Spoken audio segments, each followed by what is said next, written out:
दोस्तों, स्वागत है आप सभी का अपने यूट्यूब चैनल पर। तो आज हम बात करने वाले प्रशांत किशोर की। जी हाँ, प्रशांत किशोर पिछले 2 साल से लगातार बिहार में पदयात्रा कर रहे हैं।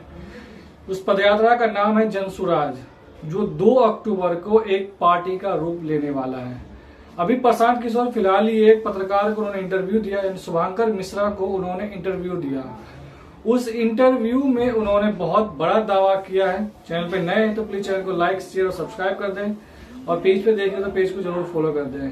तो आज उन्हीं इंटरव्यू के बारे में हम चर्चा करने वाले हैं। दरअसल अभी फिलहाल ही 2 दिन पहले जो है, प्रशांत किशोर ने शुभांकर मिश्रा को एक इंटरव्यू दिया। उस इंटरव्यू में उन्होंने ये दावा करते हुए कहा, बहुत बड़ा दावा किया गया है, अगर एक नई पार्टी के लिहाज से देखा जाए तो बहुत बड़ा दावा किया है। उन्होंने दावा किया कि पूरे बिहार के अंदर जनसुराज पार्टी को अगर 130 से 140 सीटों से कम मिलती है या इतना मिलती है, तो मैं इसे अपना व्यक्तिगत हार और मेरा जो इतना अनुभव है, इतने सालों से काम करता हुआ आ रहा हूं, यानी चुनावी स्ट्रेटजिस्ट के रूप में, वो सारा मैं समझूंगा बेकार गया है। आखिर किस आधार पर प्रशांत किशोर जो है वो इतनी बड़ी दावा कर रहे हैं? अगर हम बात करें तो काफी लंबे समय से 25-30 सालों से लगभग जो है किसी भी पार्टी को पूर्ण बहुमत नहीं मिला है। अभी 20-25 सालों से जदयू अभी सत्ता में है बिहार में। 2005 में आया था, उसके बाद से लगातार वो सत्ता में बनी हुई है, लेकिन जदयू मैक्सिमम 80 से 90 सीटों पे गए थे, 110 सीटों 115 सीटों पे गए हैं, लेकिन कभी पूर्ण बहुमत नहीं आया। वो बीजेपी के सहयोग से तो कभी आरजेडी के सहयोग से सरकार में रहे हैं, लेकिन उन्हें पूर्ण बहुमत नहीं आया।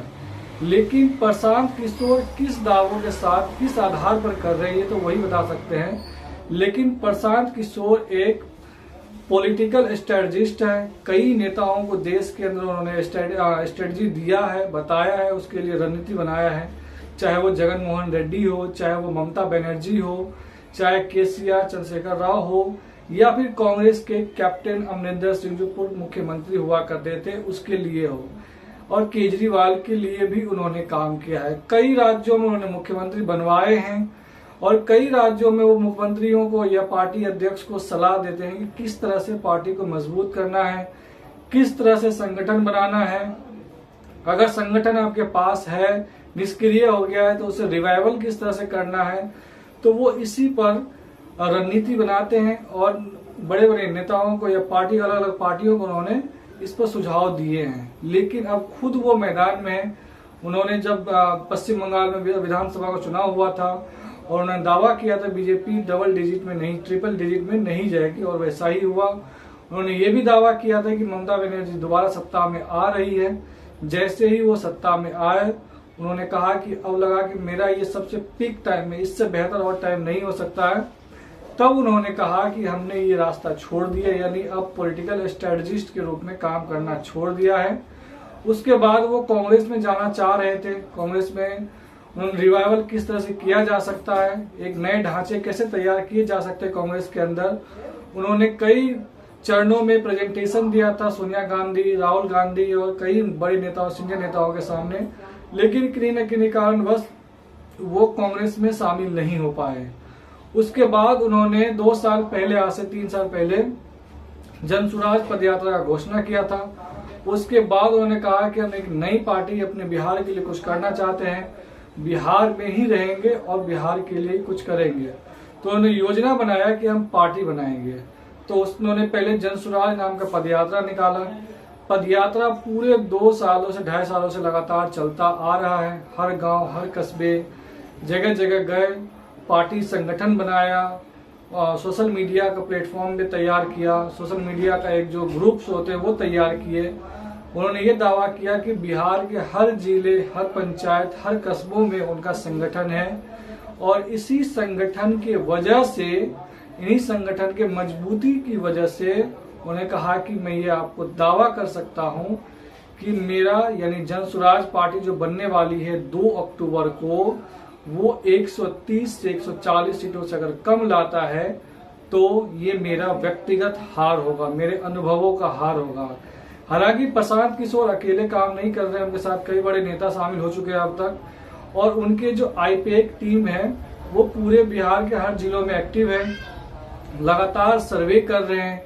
यानी अगर आप प्रशांत किशोर के बारे में कहें तो प्रशांत किशोर डाटा एनालिटिक्स में माहिर माने जाते हैं। वो डाटा के मामले में किसी भी बिहार के अंदर किसी भी राजनेता से कहीं बेहतर जानते हैं। इसीलिए मैं उसके दावों में कुछ दम लगती है, क्योंकि उसका डाटा एनालिटिक्स जो है वो अच्छे साबित होते हैं। कई चुनाव में वो सर्वे करते हैं, सर्वे के आधार पर पार्टी को बताते हैं, फीडबैक देते हैं कि आपको इतनी सीटें मिल सकती है, या आप सत्ता में आ रहे हैं या सत्ता से बाहर हो रहे हैं।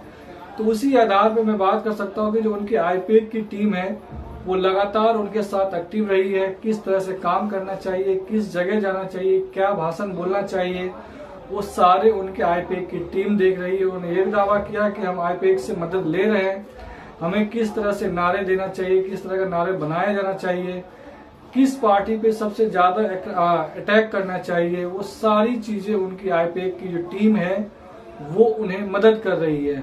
उसी के बेस्ड, उसी के सर्वे के आधार पर उन्होंने दावा किया है कि अगले आने वाले विधानसभा जो अक्टूबर 2025 में होने वाले हैं, अगर प्रशांत किशोर का दावा सही निकला तो अगला मुख्यमंत्री जो है बिहार का वो प्रशांत किशोर ही होने वाला है। ये यकीन मानिए, अगर उनके दावों के हिसाब से उन्हें सीट मिल जाती है तो।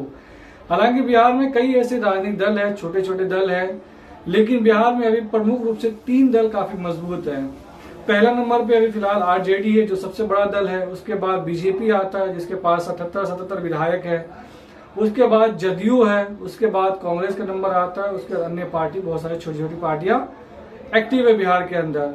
तो क्या बिहार की एक जातिगत ढांचों में बटा हुआ राजनीति में प्रशांत किशोर अपना जगह बना पाएंगे, ये तो आने वाले अक्टूबर 2025 में पता चल ही जाएगा।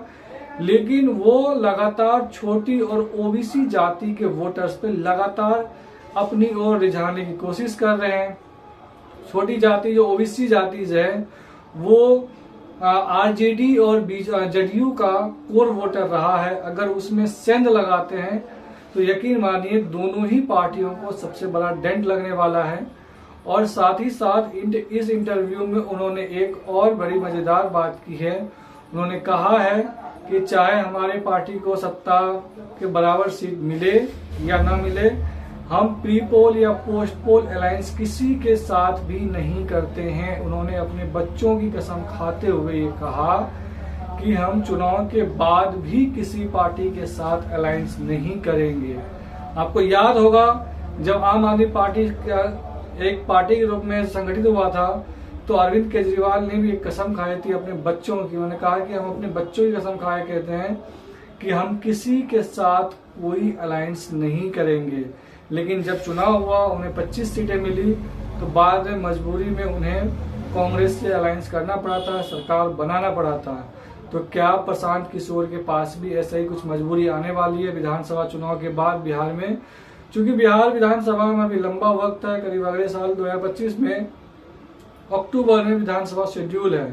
हालांकि नीतीश कुमार ये चाहता है कि विधानसभा तय समय से पहले ही हो जाए चुनाव, ताकि उनकी पार्टी को कुछ अच्छी मजबूती मिले। अभी उनके पक्ष में थोड़ा बहुत माहौल है, लेकिन बीजेपी इसके लिए तैयार नहीं हो पा रही है। हालांकि प्रशांत किशोर ने यह दावा किया है इस इंटरव्यू में ही कि नीतीश कुमार का यह आखिरी सियासी पारी है, इसके बाद वो और उनकी पार्टी का नामो निशान बिहार से मिट जाएगा। उन्होंने कहा कि अगला विधानसभा चुनाव होगा, जब वोटिंग गिनती होगी तो आप देखेंगे कि बिहार विधानसभा के चुनाव में बिहार विधानसभा के अंदर सिर्फ और सिर्फ जन स्वराज पार्टी के विधायक देखने को मिलेंगे, किसी अन्य पार्टी के विधायक आपको देखने को नहीं मिलेगा। हालांकि प्रशांत किशोर की इस बातों में, इन दावों में कितनी सच्चाई है ये तो आने वाले चुनाव में पता चल ही जाएगा। लेकिन आपको क्या लगता है कि बिहार विधानसभा में यह जन स्वराज पार्टी जो 2 अक्टूबर को पार्टी का फॉर्म ले रही है, हालांकि उन्होंने ये भी दावा किया इस चुनाव में, इस इंटरव्यू में, कि उनका पार्टी जो है वो सेक्युलर विचारधारा का होगा, सभी जातियों को समान रूप से भागीदारी दी जाएगी। उन्होंने कहा कि हम पूरे राज्य में घूमे हैं, हर गांव कस्बे में घूमे हैं, लोगों को हमने प्लेटफॉर्म दिया है और बिहार के लोग एक नए राजनीतिक पार्टी की तलाश कर रही है जो उनके मंसूबों पर खरा उतर सके, उनके लिए काम कर सके, उनके लिए, उनके बच्चों के लिए रोजगार दिला सके, उनके बच्चों के लिए उद्योग लगा सके बिहार के अंदर। ऐसी राजनीतिक पार्टियां चाहता है बिहार के लोग, और हम वो चीजें देने जा रहे हैं। और एक अच्छी सुशासन की सरकार हम बिहार में अगले 5 साल के लिए देंगे, उन्होंने ये दावा किया है। आपको क्या लगता है कि जनसुराज पार्टी 130 से 40 सीटें जीत पाएंगी? आप हमें जरूर कमेंट करके बताइए। चैनल पे नए हैं तो चैनल को लाइक, शेयर और सब्सक्राइब कर दीजिए। धन्यवाद।